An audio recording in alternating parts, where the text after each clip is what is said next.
अगर आप सोचते हैं कि सेंसेक्स निफ्टी के चढ़ने पर सबने पैसा कमा लिया तो जरा रुकिए, क्योंकि इस साल शेयर बाजार ने एक बहुत कड़वा लेकिन जरूरी सच सिखाया है। सेंसेक्स और निफ्टी ने भले ही 9 से 10% का रिटर्न दिया हो, लेकिन इसके पीछे छिपी कहानी बिल्कुल अलग है।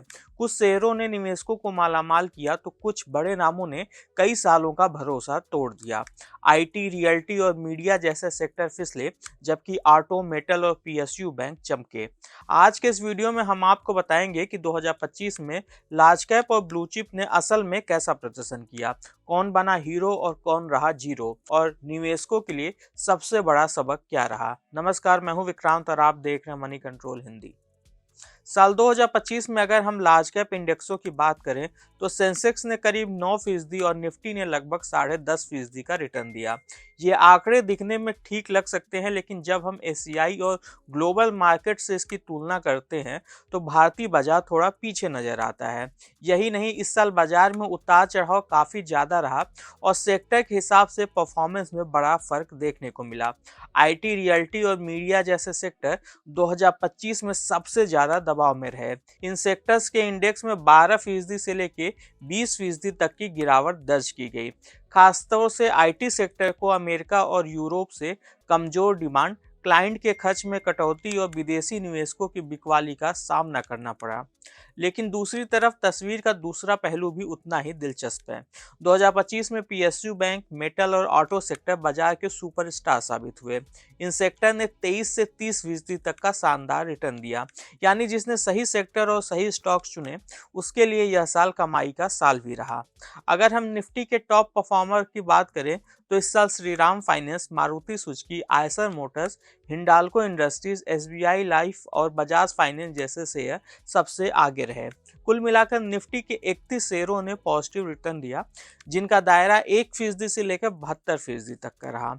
इनमें से 3 शेयर ऐसे रहे जिन्होंने 50% से ज्यादा का रिटर्न दिया, जबकि 8 शेयरों ने 30% से ऊपर की छलांग लगाई।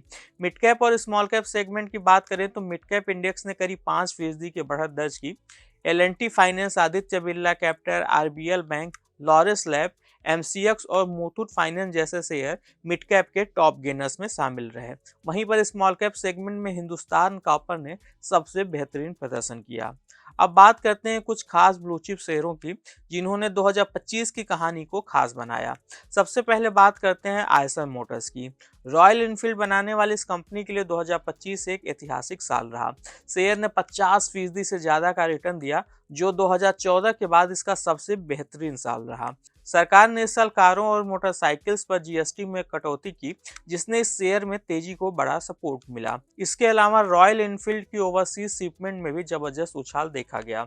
दूसरी तिमाही में कंपनी की विदेशों में बिक्री 55% से ज्यादा बढ़ी, जहां पर आमतौर पर घरेलू बाजार से ज्यादा मुनाफा होता है। यही वजह रही कि आयशर मोटर्स के स्टॉक निफ्टी ऑटो इंडेक्स में भी टॉप गेनर्स में से एक रहे। अब चलते हैं आईटी सेक्टर की ओर, जहां तस्वीर बिल्कुल उलट रही। टाटा कंसल्टेंसी सर्विसेज यानी कि टीसीएस के लिए 2025 सबसे खराब सालों में से एक रहा। शेयर में करीब 20% की गिरावट आई, जो 2008 के ग्लोबल आर्थिक संकट के बाद इसमें सबसे बड़ी सालाना गिरावट मानी जा रही है। अमेरिकी क्लाइंट की कमजोर डिमांड, आईटी खर्च में कटौती और लगातार विदेशी निवेशकों की बिकवाली ने इस सेक्टर को दबाव में रखा। हालांकि आईटी सेक्टर में एक अपवाद भी रहा और वह था एलटीआई माइंडट्री। यह इस साल निफ्टी आईटी इंडेक्स का इकलौता शेयर रहा जिसने पॉजिटिव रिटर्न दिया।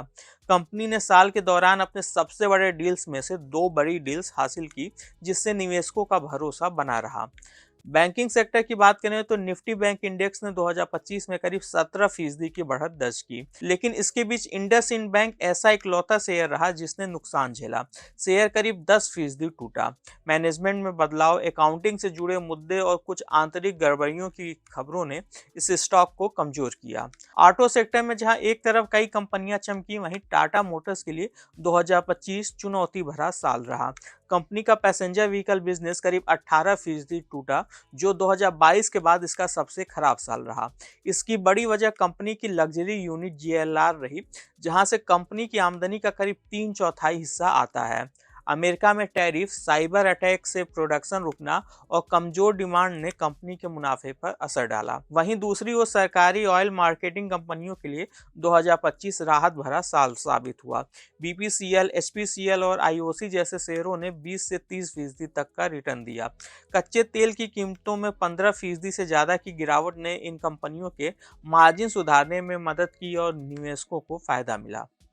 साल के आखिर में ऑटो सेक्टर ने जबरदस्त वापसी की और रिकॉर्ड क्लोजिंग के साथ 2025 को अलविदा कहा।